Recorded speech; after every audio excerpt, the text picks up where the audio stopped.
Welcome back to Night Journals. I'm Vastine East, and we are recording Renaissance number 2. The Renaissance.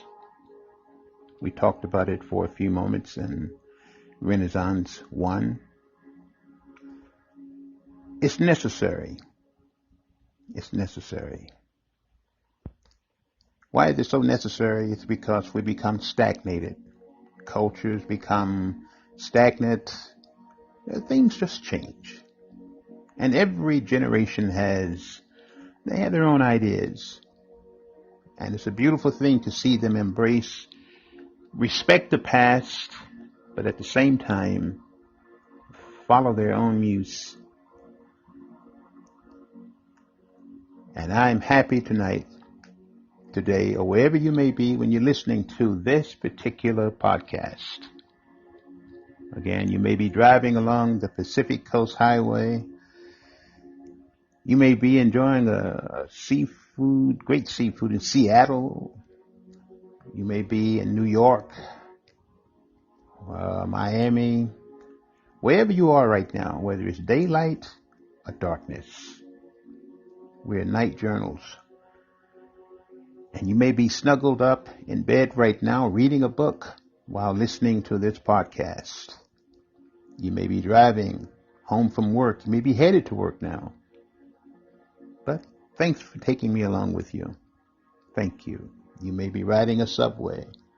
Thank you for taking me along.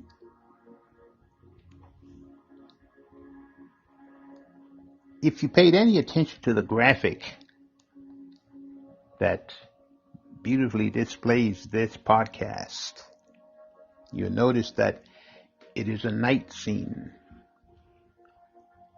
The sky is filled with stars.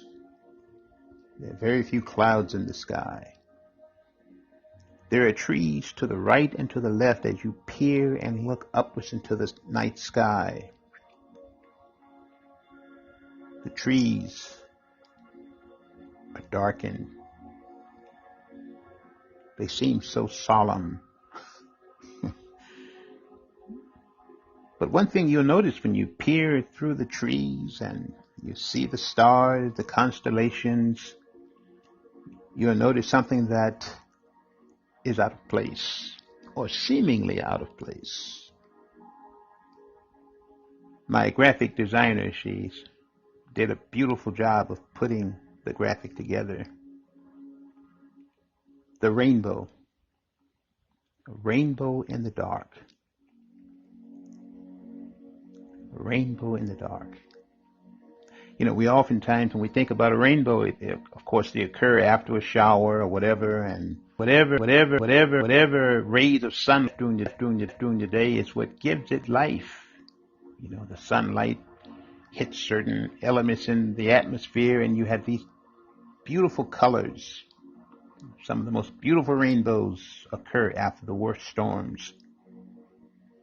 But here we have a rainbow displayed against a night sky.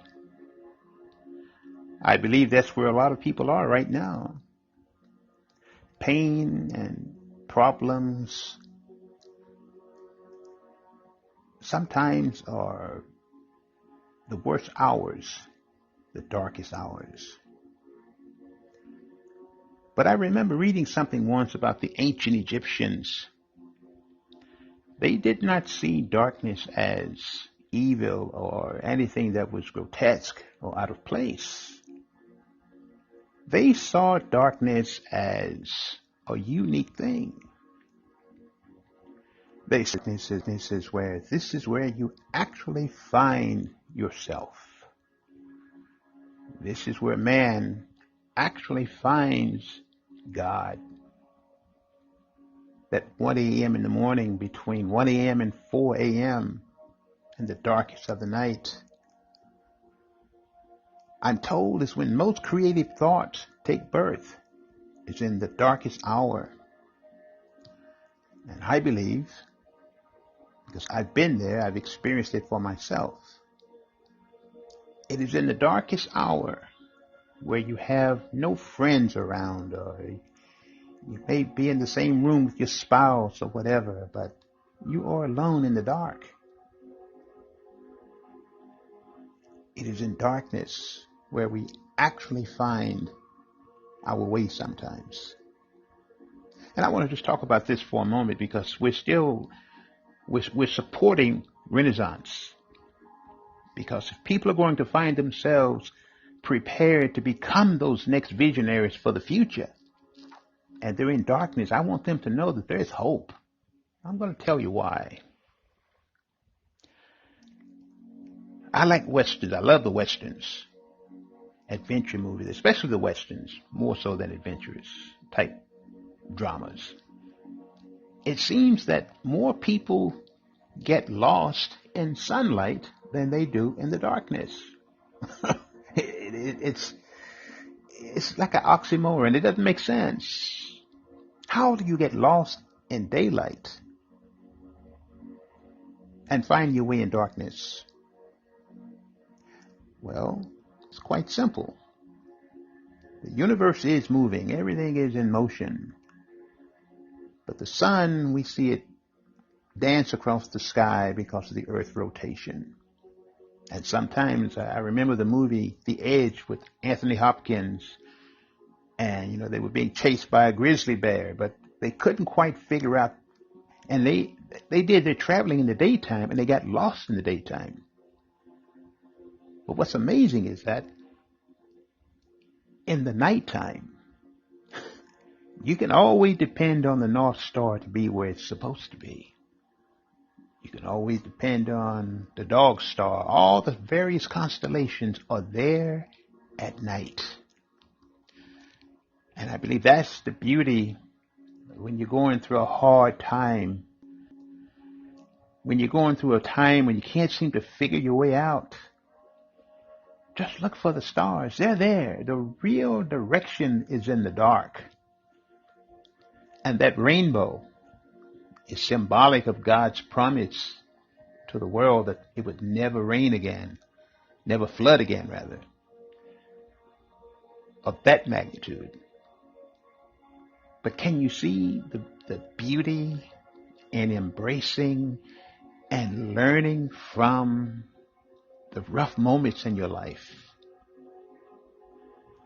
Because it's amazing, some of the greatest inventions, the greatest leaders who led the European Renaissance, some of them were killed. They suffered greatly. But look what their sacrifices did for the world at large. Okay, you're having a moment right now. It's dark. Things are dark in your life right now.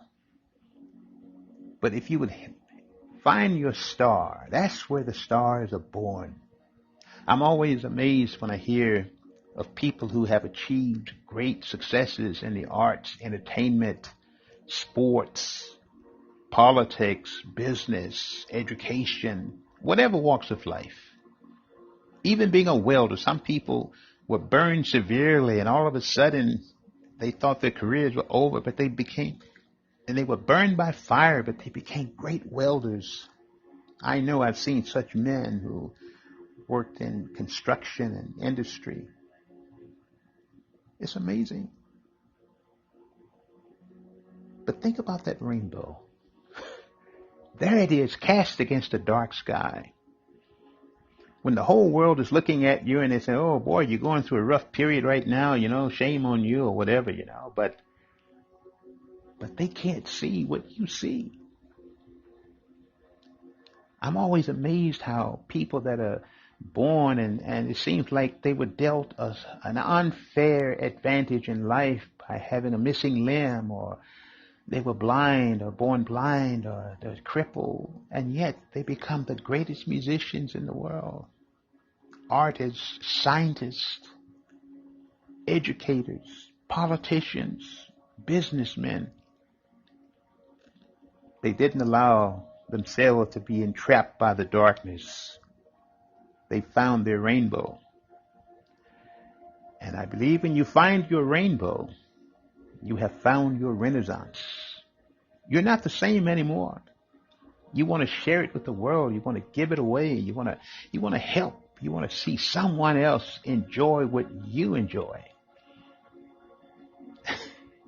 You see, I believe people who embrace rainbows in the dark and find their renaissance, they excel beyond happiness. They have something called joy.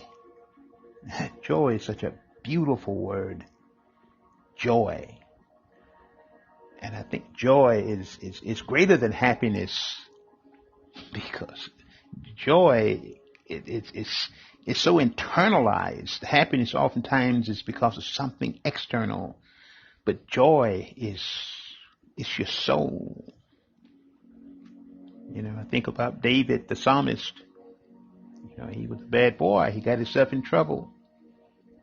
And of course, we know the story when he had a child out of wedlock with another man's wife, and the baby died tragically. But the good book tells us that David danced when he knew he'd gotten his reprieve from God. David had joy. That's the kind of joy I'm talking about. The kind of joy when you've given the world a great idea, a scientific achievement, you've helped someone militarily, you've done something great. Joy. That's your renaissance. No, we'll never have that type of renaissance, I don't think, ever again, like the Europeans had. But I think we can have our own renaissances in our own personal lives. We can have better families. And those of you that are in school, you can have a renaissance in your school. You just have to have a change of mind as teachers, as students. Embrace the impossibilities. I'm going to stop being a nuisance to someone else. I'm going to let them enjoy their life. A renaissance. You can become someone's rainbow. You can become someone's rainbow when you know that they're having a hard time. You can step in and you can become the difference between their eyes and the dark sky. You can become their rainbow. Rainbow builds the renaissance. And renaissance are wrapped in a beautiful ribbon called a rainbow. We can all do this together. We can all work together. And we can have this new renaissance. We can have our own personal renaissances every day. In your job, in your school, in your homes, in your community. You can have your own say in this world. You can leave your mark, your legacy. A rainbow. Thank you for taking time and listening to this podcast. Thank you for allowing me to know there's someone out there that's embracing these thoughts. I'm not a perfect person. I mean, I have my faults, but I have my own rainbow that I embrace. I embrace my renaissance. I'm trying to give something back. My renaissance. You all take care. We'll get back together soon. Bye-bye.